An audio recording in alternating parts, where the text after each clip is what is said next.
하나님 아버지를 내가 믿사오며 그 외아들 우리 주 예수 그리스도를 믿사오니 이는 성령으로 잉태하사 동정녀 마리아에게 나시고 본디오 빌라도에게 고난을 받으사 십자가에 못 박혀 죽으시고 장사한 지 사흘 만에 죽은 자 가운데서 다시 살아나시며 하늘에 오르사 전능하신 하나님 우편에 앉아 계시다가 저리로서 산자와 죽은 자를 심판하러 오시리라. 성령을 믿사오며 거룩한 공회와 성도가 서로 교통하는 곳과 죄를 사하여 주시는 것과 몸이 다시 사는 것과 영원히 사는 것을 믿사옵나이다. 아멘. 찬송가 370장 통일찬송로 455장 찬송 후에 김순도 권사님 기도해 주시겠습니다.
내 앞 멀고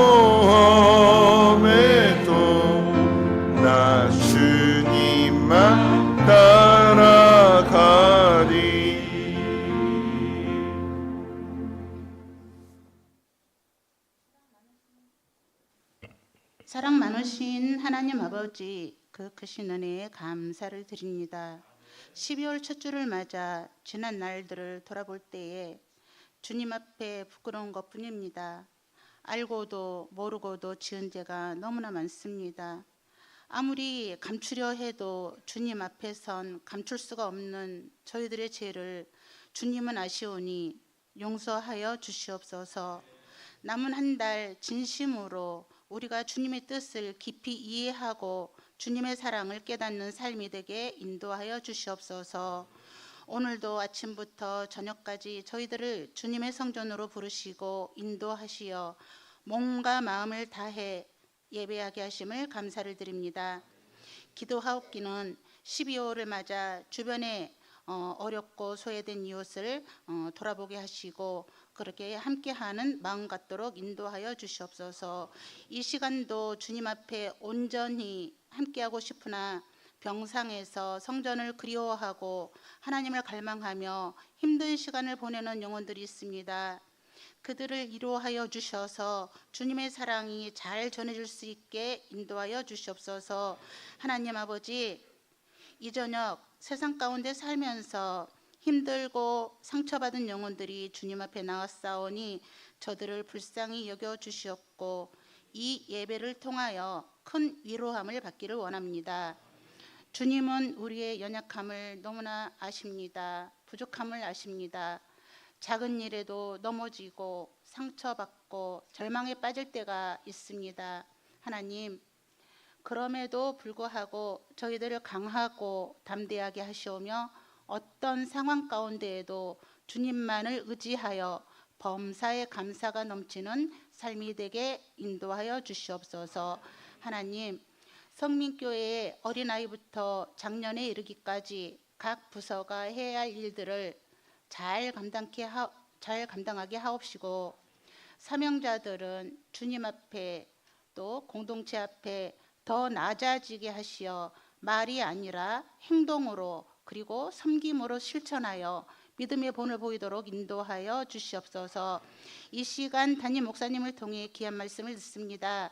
영육간에 강건하게 하시옵고 성령 충만함을 주시어 우리들 선포되어지는 말씀을 통해 저희들이 주님의 뜻을 깨닫고 새 힘을 얻어 은혜가 가득 넘치는 시간 되게 인도하여 주시옵소서. 정성을 다해 찬양을 준비한 호산나 찬양들을 기억하시고 호흡이 끝나는 그날까지 주님만을 찬양하도록 복 주시옵소서. 모든 영광을 하나님께 올려드리는 귀하고 복된 시간 되기를 원하옵고 사랑 많으신 예수님 이름으로 감사기도 올리옵나이다. 아멘.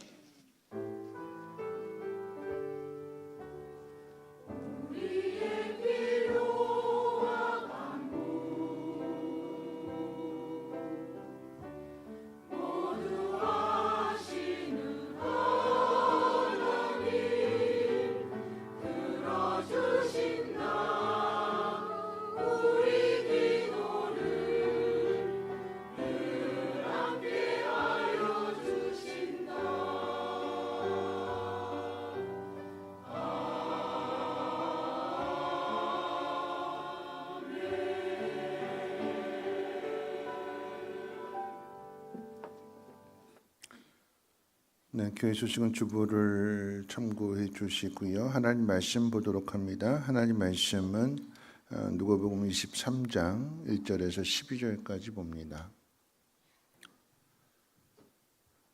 누가복음 23장 1절에서 12절까지 한 절씩 교독으로 읽습니다. 누가복음 23장 1절에서 12절입니다. 무리가 다 일어나 예수를 빌라도에게 끌고 가서 고발하여 이르되 우리가 이 사람을 보매 우리 백성을 미혹하고 가이사에게 세금 바치는 것을 금하며 자칭 왕 그리스도라 하더이다 하니 빌라도가 예수께 물어 이르되 내가 유대인의 왕이냐 대답하여 이르시되 내 말이 옳도다. 빌라도가 대제사장들과 무리에게 이르되 내가 보니 이 사람에게 죄가 없도다 하니 우리가 더욱 강하게 말하되 그가 온 유대에서 가르치고 갈릴리에서부터 시작하여 여기까지 와서 백성을 소동하게 하나이다. 빌라도가 듣고 듣고 그가 갈릴리 사람이냐 물어 헤롯의 관할에 속한 줄을 알고 헤롯에게 보내니 그때 헤롯이 예루살렘에 있더라. 헤롯이 예수를 보고 매우 기뻐하니 이는 그의 소문을 들었으므로 보고자 한지 오래였고 또한 무엇이나 이적 행하심을 볼까 바랐던 은고로라. 여러 말로 물으나 아무 말도 대답하지 아니하시니 대제사장들과 서기관들이 서서 힘써 고발하더라. 헤롯이 그 군인들과 함께 예수를 업신여기며 희롱하고 빛난 옷을 입혀 빌라도에게 도로 보내니 헤롯과 빌라도가 전에는 원수였으나 당일에 서로 친구가 되니라. 아멘. 호산나 찬양대 찬양 읽겠습니다.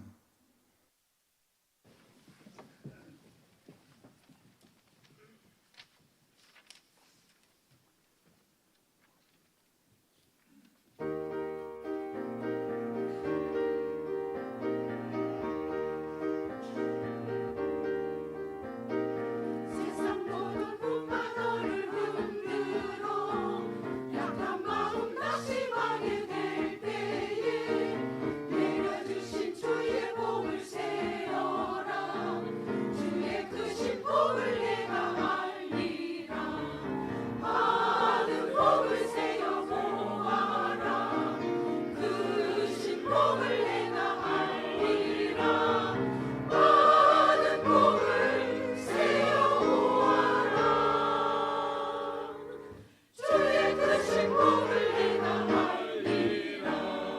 세상 근심 걱정 너를 누르고 십자가를 등에 지고 나갈 때 주가 내게 주신 복을 세어라. 두려움 없이 항상 찬송하리라. 받은 복을 세어 보아라. 크신 복을 내가 알리라. 받은 복을 세어 보아라. 주의 크신 복을 내가 알리라. 세상 먼새 너의 앞길 막을 때에 주만 믿고 낙심하지 말아라. 천사들이 너를 보호하리니 염려 없이 앞만 보고 나가라.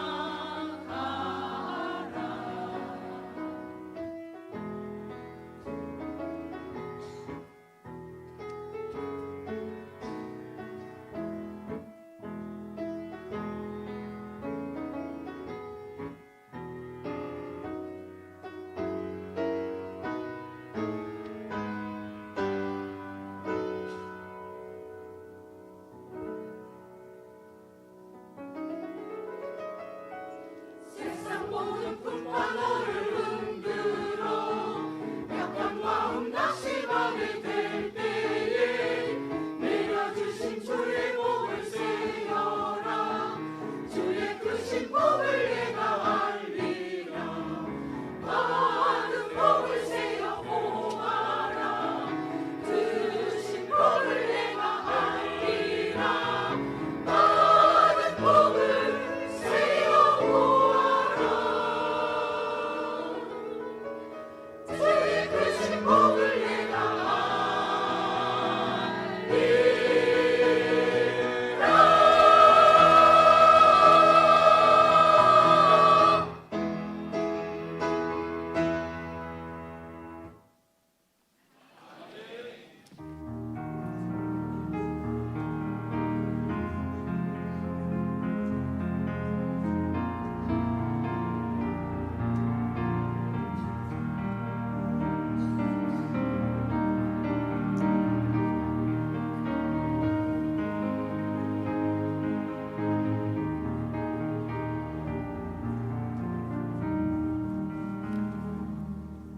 기도하겠습니다. 하나님, 우리에게 베풀어 주신 모든 은혜 가운데 힘들고 어려운 일들이 많아서 낙심될 때도 있지만 그 속에서 오늘 드린 찬송처럼 받은 복을 세어보게 하시고 지나간 날들을 돌아보게 하셔서 이 모든 것이 하나님의 힘을, 은혜의 힘을 깨달을 때마다 하나님 나와 함께 하셨구나. 그리고 앞으로도 나와 함께 하실 거구나. 믿음이 더욱더 굳건해짐으로 인하여서 감사로 영광 돌릴 수 있는 복 있는 사람들 되게 하옵소서. 물질의 작고 적음 또 많음보다도 하나님 그 중심 보신다고 하셨사오니 우리의 중심에 하나님 앞에 부끄러움 없게 해주시고 전심으로 하나님 앞에 드릴 때에 과거의 엽전투 랩돈을 가장 큰 예물로 기뻐하셨던 것처럼 그 기쁨이 우리에게도 동일하게 나타나게 도와주시고 하나님의 뜻을 이루는 복 있는 사람들 되게 하옵소서. 오늘도 말씀 듣습니다. 그 말씀 잘 듣고 한 주간 살아낼 수 있도록 새 힘을 허락해 주옵소서. 우리 구주 예수님의 이름으로 기도합니다. 아멘. 네, 우리 옆에 분하고 인사하면서 시작하겠습니다. 오늘 낮의 말씀 기억하면서 8절에 뭐라고 이야기했냐면 이사야서 64장에 그러나 너희는 하나님의 자녀다. 하나님 너희를 지으셨다. 그렇죠? 그 의미를 가지고 우리 옆에 분은 인사하실 때 이렇게 인사하겠습니다.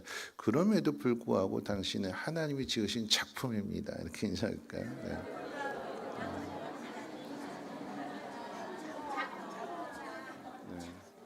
그냥 보는 거하고 누가 옆에서 작품이라고 그러면 다시 한번 보게 되잖아요. 그렇죠? 그런 마음을 한번 보세요. 작품이라고 한번 생각해 보세요. 어떨까요? 더 이쁘죠. 그렇죠? 더 뭘 또 이렇게까지 하고 계세요 또. 네. 그죠? 그러니까 우리의 이렇게 별거 아니지만 인사 하나만 가지고도 우리의 마음이 밝아질 수 있고 또 우리 앞에 예배 드리기 전에 드렸던 찬양 모든 것 감사 또 행복 이런 것들은 그냥 일상 가운데에서도 찾아내야 되는 거예요. 그러면 우리 마음이 밝아지고 기뻐하게 될 줄로 믿습니다. 저는 이제 이번 주부터 이제 가장 빡세게 시작이 됐어요. 아침 7시에 1부 예배를 시작으로 1, 2, 3부 예배 끝났더니 끝나자마자 바로 이제 새가족 모임. 그래서 이제 새가족들과 같이 밥을 먹는데 1, 2, 3부 예배는 성찬 예배니까 참 하나님이 내 감사하다. 감사할 수 있었고 그리고 나서 이제 새가족들과 밥을 먹고 새가족 모임 하게 될 때에 요번에 이제 등록하신 한 분이 그러셨어요. 그 집이 이제 부곡동이신데 가까운 데 교회도 있는데 거기 부곡동에 사시는 우리 한 권사님이 성민교회 꼭 가자고 목사님이 너무 좋고 성민교회가 너무 좋다고 그래 아멘 네. 제가 지어낸 얘기 아니고 그렇게 말씀해 주시니까 듣는 저는 어떨까요? 기쁘죠. 감사하죠.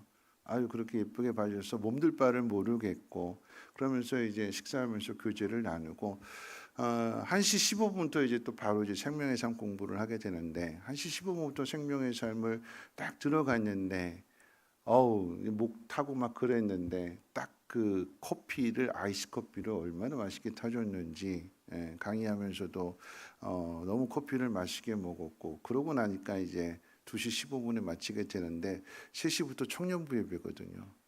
3시부터 청년부 예배인데 이 청년부 예배는 이제 앞으로 성민교회가 이제 가정교회로 전환하게 될 때 청년부 예배가 아니라 또 하나의 다른 예배 1부, 2부, 3부 말씀은 같은 주제고 같은 말씀이지만 조금 청년부 예배들은 청년부 예배만큼은 좀 찬양 중심으로 해서 조금 더 다른 예배 이제 그런 쪽으로 준비를 하다 보니까 청년부 말씀 전하고 4시에 내려가서 잠깐 한 30분 동안 눈 붙였다가 이제 눈 뜨고 그리고 와서 이제 오늘 이 저녁 예배를 드리게 되는데 이 저녁 예배를 드리면서 전 뭘 감사하게 될까요? 뭐 1부, 2부, 3부 다 하나씩 감사의 조건들을 찾았어요. 이 저녁 예배를 드리면서 전 뭘 감사해야 될까요? 이제 오늘 사역 끝이다. 이거 예배 끝나고 나면 쉴 수 있다. 네, 뭐 그런. 그러니까 우리의 주어진 모든 일들 가운데에서 하나씩 감사할 것들을 찾아보면 힘들고 어려운 일들은 있겠지만 그 속에서도 충분히 행복할 수 있다라고 하는 거죠. 오늘 이제 말씀을 한번 생각해 볼 텐데 오늘은 예수님께서 고난을 당하시고 힘든 일을 당하세요. 이런 상황들 속에서 감사할 조건들을 찾을 수는 없을 것 같아요. 여기서 어떻게 감사할 수 있을까? 오늘 이 말씀의 의미를 한번 생각해 본다면 다 사방에서 지금 예수님을 죽이려고 하는 상황이거든요.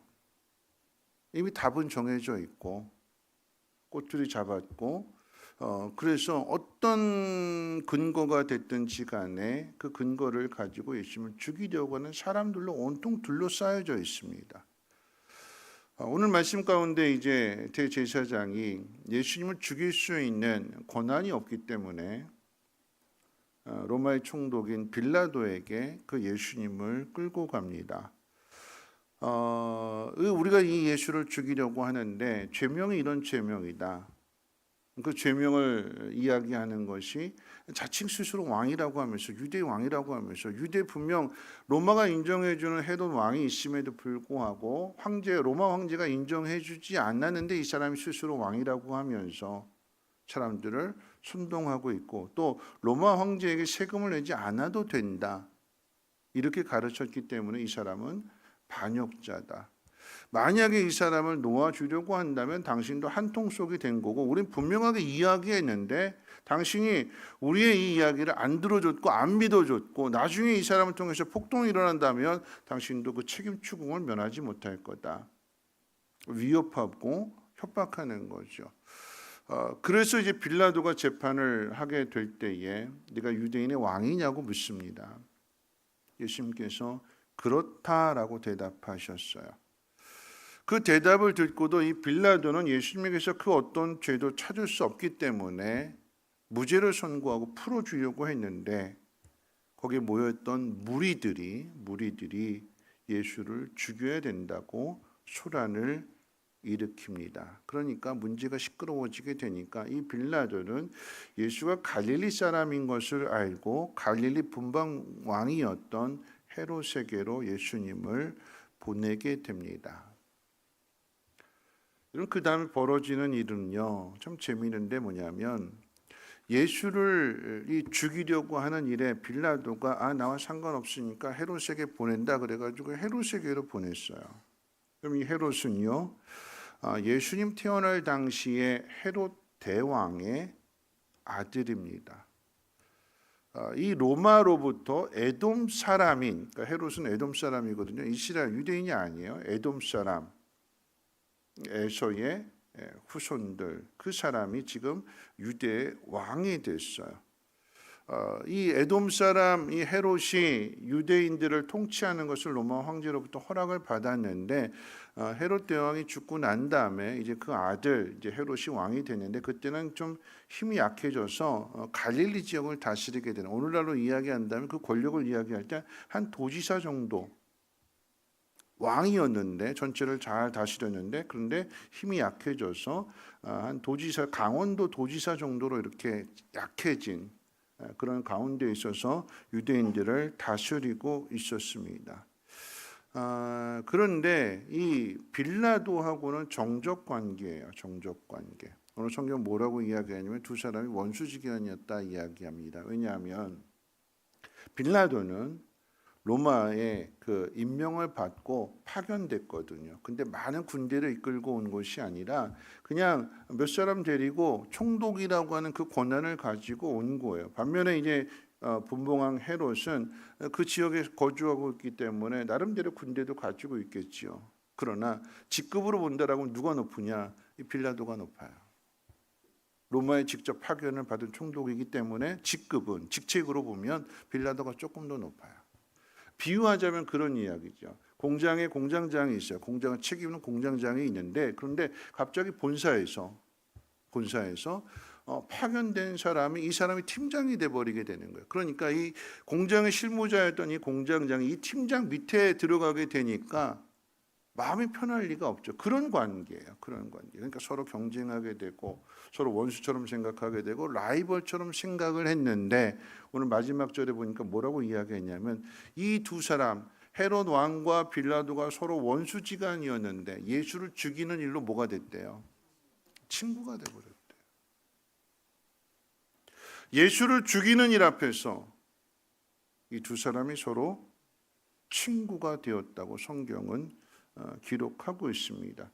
그러면서 이제 마지막 부분에 이제 이 예수를 조롱하는 헤롯의 이야기가 기록되어 있는데, 이 헤롯 앞에 끌려온 이 예수에 대해서 이 헤롯은 두 가지 반응을 보이게 됩니다. 첫 번째 반응은 뭐냐면, 이 갈릴리 지역에서 예수님께서 사역을 중심적으로 하셨으니까 많은 소문도 이제 직접 보지는 못했지만 많은 소문도 들었잖아요. 헤롯 왕이 한번 보고 싶었는데 어떤 사람인가, 어떤 일을 행하는가, 기적을 행한다고 하니까 보고 싶었는데 마침 이제 예수가 끌려오게 되니까, 야, 기적 좀 한번 보여봐라. 야, 네가 이런 일들을 행했다며, 보리떡 5개 물고기 2마리로 많은 사람들을 먹였다며 한번 해봐. 야, 네가 병자들을 고쳤다며 한번 해봐. 그럼 내가 너 믿어줄게. 내가 너 풀어줄게.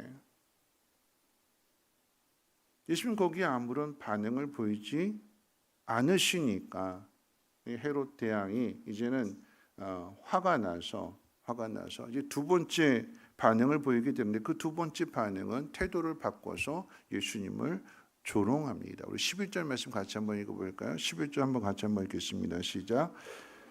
헤롯이 그 군인들과 함께 예수를 업신여기며 희롱하고 빛난 옷을 입혀 빌라도에게 도로 보내니, 네가 왕이라고 그랬지? 그러면 내가 좋은 입혀줄게. 그러면서 빛나는 옷을 입혀줬어요.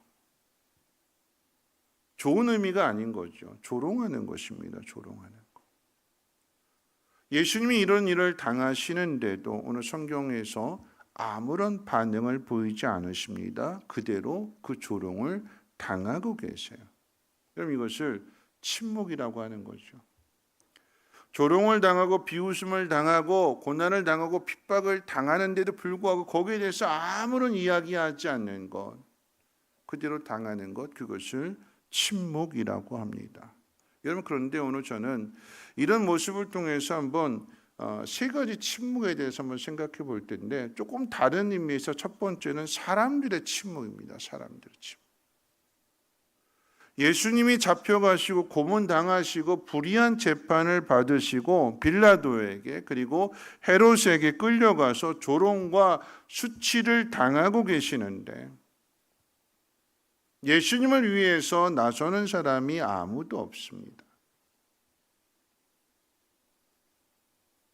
예수님을 몰라서가 아니라, 여러분 여기에는 뭐 사내들인 공회원도 있을 것이고, 여러분 그 가운데 뭐 세리장이도 있고 나름대로 힘 있는 사람도 있겠지요. 니고데모도 있을 것이고, 또 아리마대 요셉도 있을 것이고, 사내들인 공회원이거든요.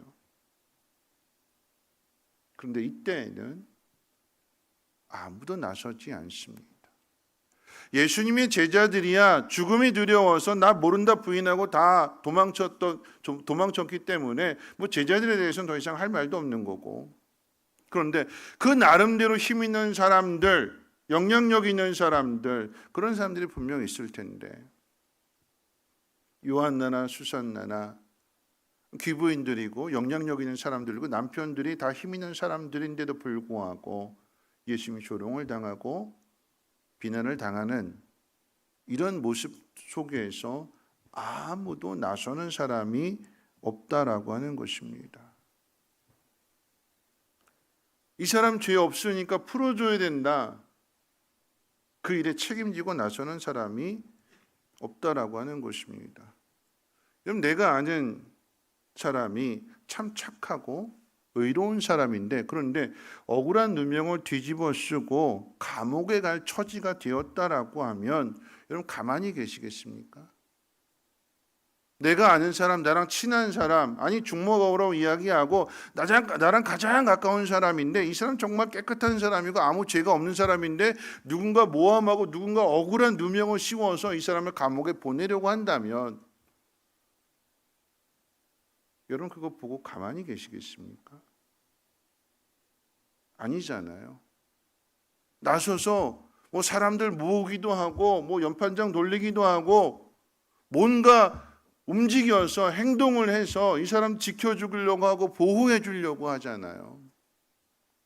그런데 예수님이 고난당하시는 그 상황 속에서는 사람들이 침묵합니다. 침묵. 빌라도가 예수는 죄 없다라고 이야기할 때에 예수를 죽이려고 했던 사람들은 아우성 치면서 목소리를 높이면서 아니다, 죽여야 된다, 큰 소리 치고 있는데 예수님을 편들어 줄 사람은 아무도 없습니다. 예수님 편에 있어야 될 사람들은 다 침묵하고 있습니다. 또 하나의 침묵을 이야기한다면 하나님의 침묵입니다. 하나님도 침묵하세요. 하나님의 침묵은, 사람들이 침묵한다라고 하는 것은 그럴 수도 있겠지요. 내 일 아니니까, 나와 상관없는 일이니까, 난 관심도 없으니까 침묵할 수도 있어요. 그런데 하나님의 입장에서 본다면 아들의 일이잖아요. 아들이 사람들에 의해서 조롱을 당하고 비웃음을 당하고 십자가에 못 박혀 죽임을 당할 그 처지에 있는데 하나님이 침묵하십니다. 저희 집 아들이 누군가에게, 또래 아이들에게 괴롭힘을 당하고 있고 이지매를 당하고 왕따를 당하고 막 이렇게 있다면 아버지는 저는 어떻게 될까요? 그 모습을 봤을 때 피가 거꾸로 솟는 거 아니겠어요? 이놈들, 니들이 감히 내 아들을 건드려? 이리 와봐, 니네 이리 와봐. 그러면서 애들 남으라고 내 아들 건져내지 않겠습니까? 그리고 집에 데리고 와서 내 아들을 향해서 뭐라고 이야기할까요? 제 아들을 향해서.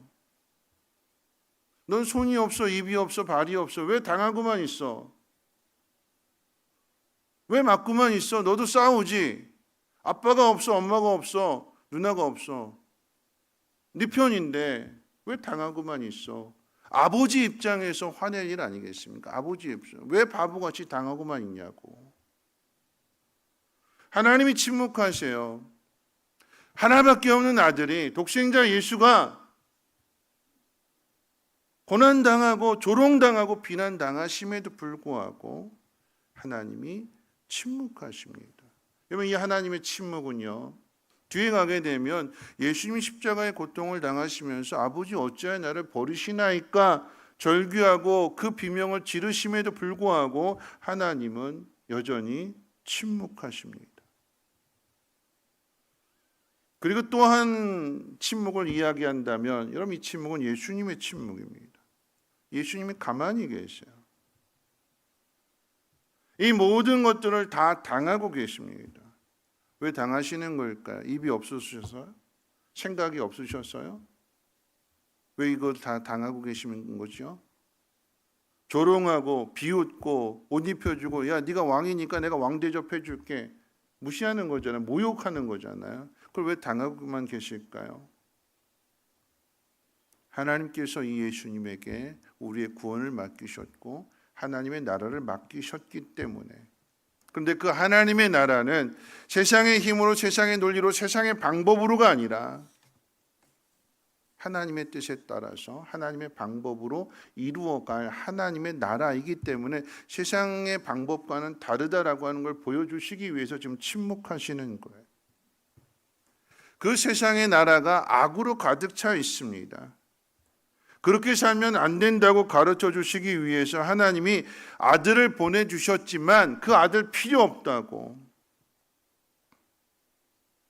내 마음대로 살 테니까 내버려 두라고 하면서 그 아들을 십자가에 못 박아 죽이는 거죠. 여러분, 이것은 비유에 나오는 이야기이기도 해요. 그렇죠?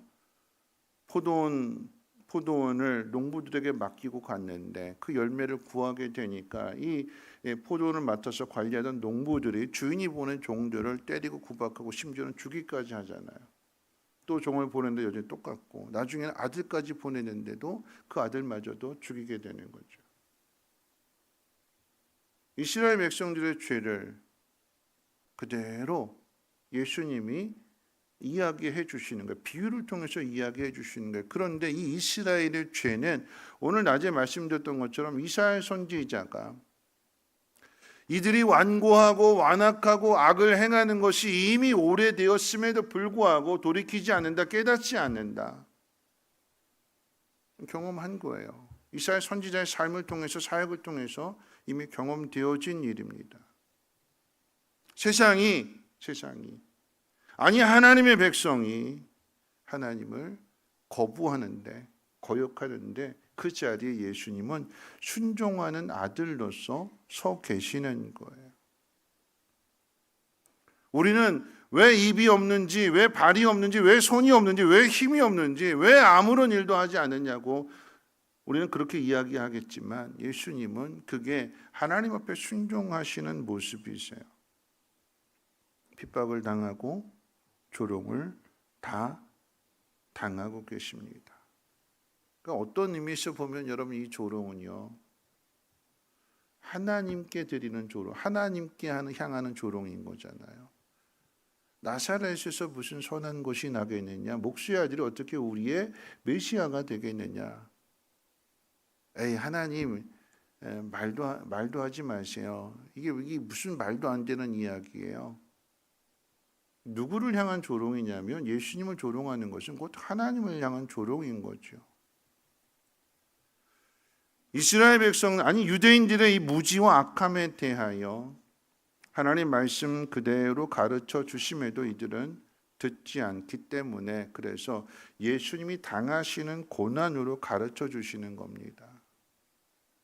그러니까 옛날 저 주일학교 다닐 때 전도사님이 예화를 들려줄 때 뭐 한 번쯤은 들어보셨을 건데 그런 거죠. 선교사님이 아프리카에 선교를 갔는데 이 부족들에게 하나님 말씀 가르쳐주고 전도도 하고 그래서 하나님 믿는데 딱 한 가지만 안 고쳐지더래요. 다 고치는데, 다 말씀대로 하고 뭐 봉사도 하고 헌신도 하고 다 하는데 딱 한 가지만 안 고치죠. 그 한 가지가 뭐냐면 사람 잡아먹는 거. 식인종들인데 사람 잡아먹는 이것만큼은 안 고치더래요.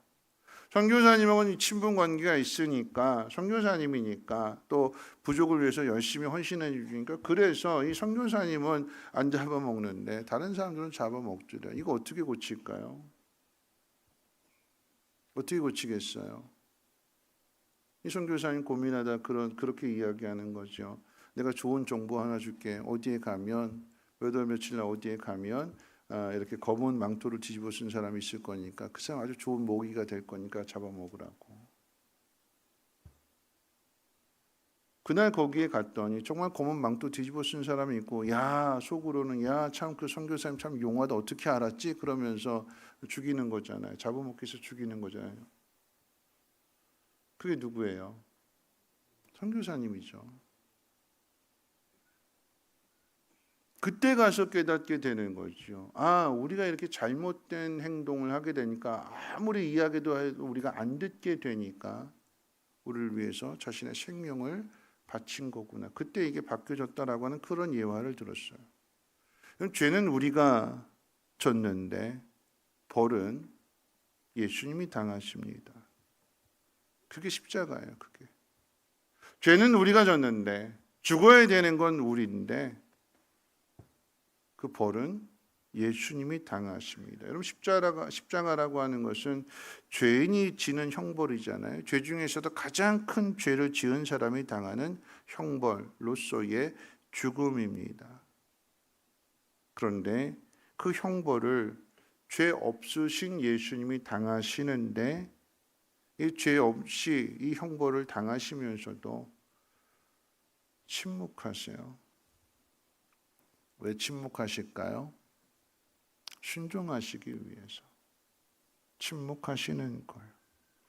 억울하고 답답하고 극한의 고통을 당하시면서도 이 순종을 위해서 침묵하세요. 아니, 순종을 침묵으로 보여주고 계세요. 그럼 이 침묵, 그러면 이제 엔도 샤스쿠의 소설 침묵이라고 하는 소설이 이제 기억이 나는데, 여러분 일본 선교사로 엔도 시대에 일본 선교사로 페라이라 신부가 갔는데, 그런데 이 천주교를 핍박하는 그런 시대다 보니까 배교를 하게 됐죠. 선교사로 보냈는데 배교했다는 소식을 듣고 로마 교황청에서 이것을 확인하기 위해서 이제 로드리고랑 두 사람을 보내게 돼요. 가르페랑 로드리고랑. 그런데 파견받아서 갔는데 이 그 천주교 신자들이 핍박을 당하고 순교당하는 그런 현장에 달려가다가 이 가르페는 붙잡혀서 먼저 순교를 당하게 됐고, 로드리고는 배반을 당해서, 안내를 해준 사람의 배반을 당해서 잡혔는데, 그런데 그 잡힌 그곳에서 페라이라 신부를 만나게 돼요. 이 페라이라 신부를 보게 되니까 이 페라이라 신부는 배교해가지고 일본 여자랑 결혼해가지고 그 일본에 살면서 하나님에 대한 부정적인 이야기들을 막 책으로 써내는 그런 일들을 하고 있는 거예요. 그런 거잖아요. 우리나라 이제 탈북했던 분이 다시 월북을 했더니 탈북했다가 다시 월북했어요. 그러면 이 사람은 어떤 용도로 쓰이게 되냐면 이 남한 체제를 비판한, 내가 가봤더니 정말 거지들 있더라, 내가 가봤다라고 이야기하면 사람들이 그 말을 가봤다 온 사람의 말을 듣게 되니까 그런 쪽으로 이 페라이라 신부가 그렇게 이용당하게 되는 거죠. 하나님을 부정하게 되는, 기독교를 부정하게 되는 그런 책들을 쓰게 되고 이 일에 앞장서게 되는, 그러면서 이 페라이라 신부가 이 로드리고에게 배교할 것을 종용합니다. 배교해라. 근데 로드리고는 거절해요. 거절하니까 협박하죠. 어떻게 협박하는가 하면, 네가 거절하지 않는다면 일본 신자들을 죽이겠다. 그런데 네가 배교하면 일본 신자들 살려주겠다. 어떻게 해야 될까요? 여러분, 고민이에요, 고민. 어떻게 해야 되는 거죠? 내가 배교하게 되면 이 일본 신자들이 생명을 건질 수가 있어요. 사실인지 아닌지 모르겠지만. 그런데 내가 믿음을 지키겠다고 배교를 거절하게 되면 이 일본 신자들과 함께 로드리고가 함께 죽어야 되는 거예요. 어떻게 해야 될까요? 살려야 될까요? 함께 죽어야 될까요? 그래서 이 소설의 제목이 침묵이 되는 거고, 뭘 이야기하냐면 그 일본 신자가 이제 전해진 복음을 듣고 예수를 믿게 되었는데, 그런데 이 일본 이 정부가 기독교를 핍박하고 천주교를 핍박하면서 죽인다고 하니까, 그래서 많은 사람들이 죽임을 당하게 되니까 이 일본 신자가 묻는 거죠. 도대체 하나님 믿으라고 해서 하나님 믿었는데 하나님은 어디 계시냐? 일본에 살면서, 일본에서 태어나고 일본에 살면서 그 수많은 신들을 믿으면서 살아오다가 하나님이 한 분이시다, 하나님은 이런 분이시다, 하나님 우리를 이렇게 사랑하신다, 아들을 주시기까지 사랑하신다 그래서 하나님 믿었는데 하나님이 살아계신다면 왜 하나님 믿는 사람들이 이렇게 죽임을 당해야 되는가? 가장 고통스러운 모습으로 십자가에 매달아 놓고 그 밀물 들어오는 그때에 고통스럽게 죽이고, 제일 고통스러운 게 뭐냐면 이 로드리고도 고통을 당하게 되는데 이 귀를 뚫어 놓고 피가 조금씩 떨어지게 해놓고 거꾸로 매달아 놓는 거래요. 가장 고통스럽게, 가장 서서히. 그러면서 두려움에 휩싸여서 그 고통 속에서 배교하도록, 그 고통을 당하는데 성화를 앞에다 놓고 이거 밟으면 살려줄게. 어떻게 해야 되나? 옆에서 일본 신자는 하나님이 계신다라고 하면 왜 우리가 이런 고난을 당해야 됩니까? 왜 하나님 침묵하십니까? 그 현장에서 이 로드리고가 깨닫는 건 뭐냐면 주님이 그 마음속에 그런 마음을 주시더래요. 밟아라. 그러니까 배교하라는 의미죠. 밟아도 된다. 내가 그렇게 하기 위해서 이 땅에 왔다. 나를 밟고 네가 산다면 살아라. 나는 너를 살리기 위해서 왔다. 이 성화, 사람들이 밟고 지나가고 거기에 구겨지게 되고 거기에 오물이 묻어져 있고 그런 예수님의 그 모습을 보면서 그 십자가에 못 박히신 그 예수님의 얼굴을 떠오르게 되며, 그러면서 이 엔도 샤슈쿠가 참 이게 그 영성이 깊은 책인데, 하나님의 침묵이 뭐냐면 이 예수님이 침묵당하시는 그런 모습들, 하나님 왜 침묵하시는가? 왜 나쁜 놈들 당장에 벌 주지 않고 그걸 그대로 당하고 계시는가?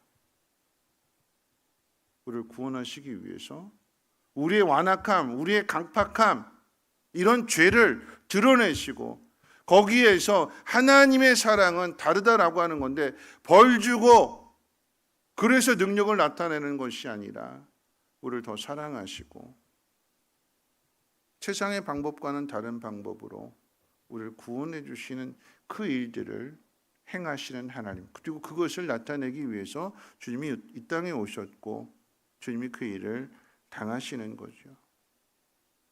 오늘 본문에서 예수님은 아무런 죄가 없음에도 재판을 받으시고 고난을 당하셨습니다.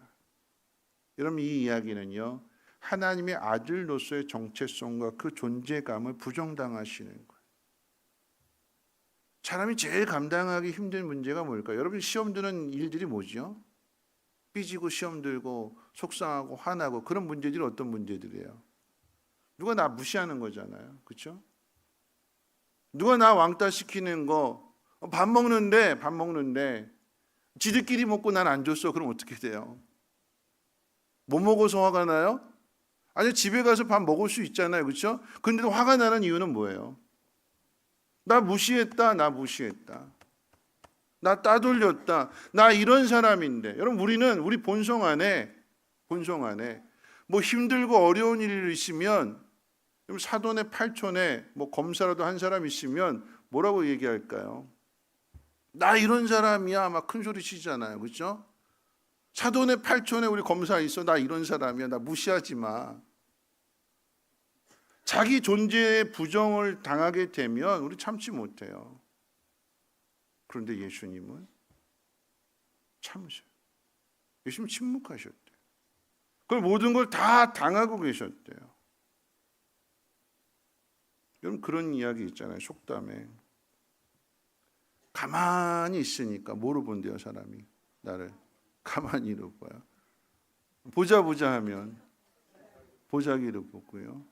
지렁이 밟으면 꿈틀거려요. 그냥 한낱 민물인데 그냥 뭐 징그럽고 그러니까 이제 밟았더니 지렁이가 꿈틀거린대요. 지렁이가 꿈틀거렸더니 뭐라고 그럴까요, 사람들이? 꿈틀거리면 더 밟아야 된다고요? 어우, 너무하시네. 지렁이 입장에서 생각하면 속상하고 할 일이에요. 지렁이 밟아서 지렁이가 꿈틀거렸더니 그걸 보고 사람들이 뭐라고 이야기할까요? 아유, 저 지렁이 성질도 더럽네, 이러지 않을까요? 가만히 있으니까 가만히로 본다고 그래서 가만히로 보는 것 같아서 한마디 했어요. 맨날 당하고만 있다가 이래서는 안 될 것 같아서 한마디 했어요. 그럼 뭐라고 할까요? 저 가만히가 성질도 더럽네, 그러지 않을까요?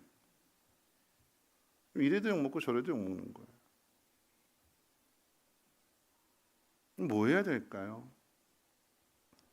여러분, 거기에 대해서 우리가 막 악을 쓰고 나 이런 사람이야, 나 무시하지 마, 그래서 문제가 해결되는 거 아니에요. 예수님은 하나님의 아들이십니다. 하나님의 아들이 힘이 없어서 당하시는 것이 아니라 힘이 있는데 그 일을 당하시는 것은, 십자가에 못 박혀 죽으시는 것은 왜 못 박혀 죽으시는 걸까요? 그래야 하나님의 능력이 나타나게 되니까. 그래야. 예수님이 죽으셔야, 예수님이 그 모든 것들을 당하시면서 침묵하시고 당하셔야 하나님이 그 예수님을 죽이는 사람들을 또다시 용서해 주시고 구원해 주시고 자녀 삼아 주시는 이 하나님의 놀라운 사랑이 나타나게 되니까. 그런데 예수님이 거기서 꿈틀거리시면, 예수님이 거기서 악을 쓰시고 소리를 지르시고 그들을 심판하신다라고 하면 하나님이 일하실 수가 없는 거잖아요. 하나님이 일하셔야 되는데 우리가 그 앞에서 하나님이 일하시지 못하도록 믿음이 있다고 하는 내가 악을 쓰고 있는 거예요. 그러지 말라라고 하는 거죠. 고린도전서 2장에 보면, 이제 말씀을 정리할 텐데, 고린도전서 2장에 보면, 여러분, 고린도 교회는요 헬라 지방에 있는 거잖아요. 똑똑한 사람들이에요. 철학적으로 철학의 중심지기도 하고 그리스 신화의 중심지기도 해요. 뭐 종교로 이야기한다고 해도 말이 많은 사람들이고 뭐 철학을 가지고 이야기한다고 해도 말이 많은 사람들이에요. 근데 그 사람들 앞에서 바울이 뭐라고 이야기하냐면 나는 말의 아름다움으로 너에게 이야기하지 않았다. 내가 너희들에게 전하고자 하는 것은 예수 그리스도의 십자가 하나 외에는 없다. 말로써 너희들을 설득시키고 말로써 너희들을 이해시키고 말로써 너희들에게 복음을 전해서 너희들이 그 말에 의해서 깨닫고 감화되고 돌아오는 것이 아니라 바울이 고린도 교회를 향해서 보여준 것은 뭐냐면 고린도전서 2장에 이렇게 이야기합니다. 바울이 뭐라고 이야기했냐면 내가 거기에 있을 때 많이 약했고 내 몸이 많이 약해졌고 힘들어졌기 때문에 그 약함 속에서 나는 두려움과 떨림을 가지고 있었다. 별 일 없었고 거기에 이제 고린도 교회에 이제 뭐 아볼로도 오게 되고 브리스길라도 오게 되고 이렇게 예수를 믿는다라고 하는 사람들이 다 쫓겨온 사람들이고 힘없어 보이는 사람들이고 그런 거잖아요. 그러니까 그 사람들이 이방인이기도 하고 그 사람들이 뭐 자기 목소리를 낼 수 있는 그런 상황이 아니에요. 근데 뭐 했냐면 그냥 그 속에서 묵묵히 그 예수님의 그 십자가의 사랑을 몸으로 보여줬어요. 몸으로. 그러니까 사람들이 그 모습을 보게 되고 예수를 믿게 되는 거고 그래서 그곳에 교회가 세워지게 되는 거죠. 말로 하지 않았대요. 힘으로 하지 않았대요. 반대로 당했대요. 그냥 말 없이 당했대요. 그랬더니 하나님이 일하셔서 하나님 그곳에 교회를 세워주시고 그 교회 성도들이 이 바울을 따라주고 또 파송도 하고 그렇게 되는 일들이 이루어지는 거 아니겠습니까? 우리가 어떻게 살아가야 되는가? 여러분 교회 일을 하다 보면 많은 말들 들어요. 그렇죠? 목사인 저도 많은 이야기들을 들어요. 좋은 이야기도 있지만 나쁜 이야기도 들어요. 어떻게 해야 될까요? 일일이 하나씩 찾아가서 삼자 대면하고 나 이런 사람입니다 이야기해야 될까요? 아니지요. 여러분 우리가 해야 될 일은 묵묵히 하나님의 일을 하면 돼요. 하나님이 하실 일들을 하나님 앞에 맡겨드리면 돼요.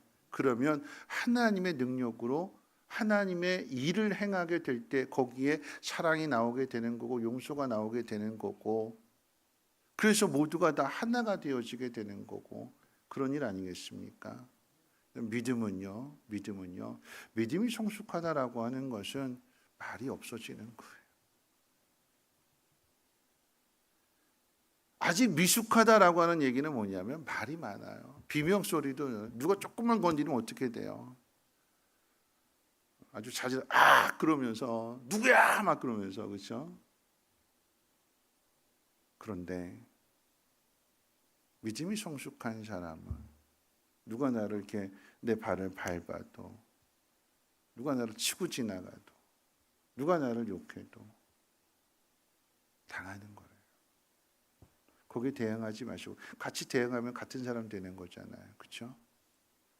여러분이 대응하지 마시고 하나님 앞에 맡겨드리세요.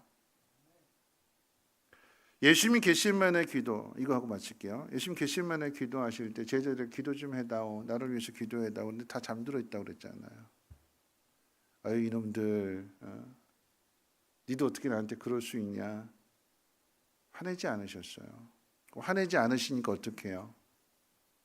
화내지 않으시고 그럼에도 불구하고 나의 원대로 마옵시고 아버지 뜻대로 하옵소서 결정하고 내려가시니까 성경 뭐라고 이야기하고 있어요? 천사가 수정들더라. 사람들이 안 도와주면 제자들이 안 따라주면 혼자 있는 것이 아니라 하나님 그 자리에 함께 계시는 것이고 천사들이 도와준대요. 그렇죠? 그럼 멋진 거 아니겠습니까? 천사가 도와주는 사람, 하나님이 함께 하시는 사람. 이번 한 주간 그렇게 한번 살아보시고 저도 참겠어요. 그렇죠?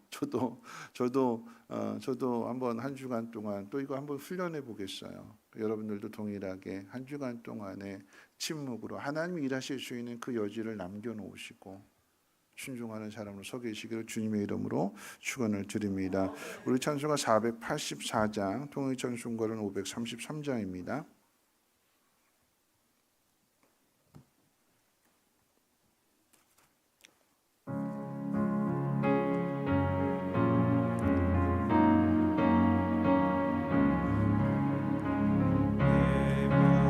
내 주여 소망 되소서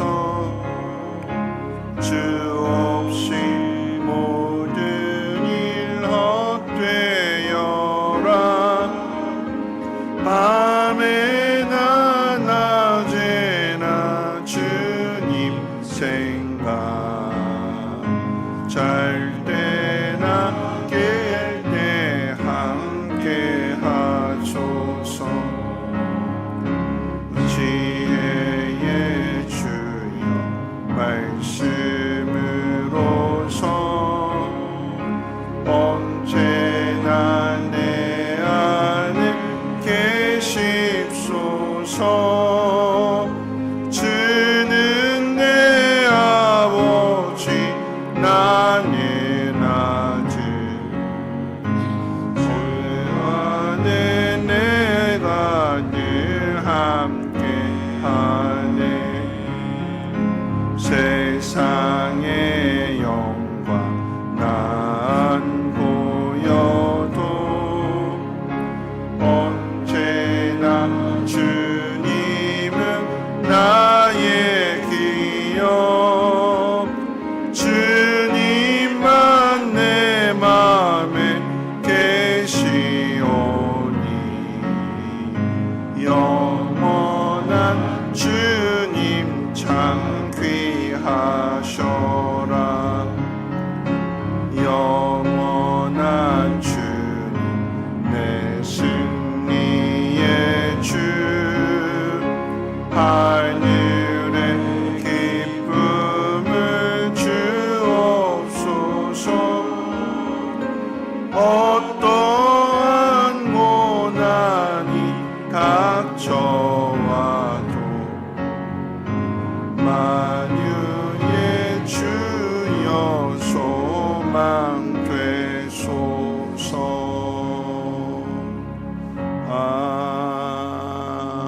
아멘.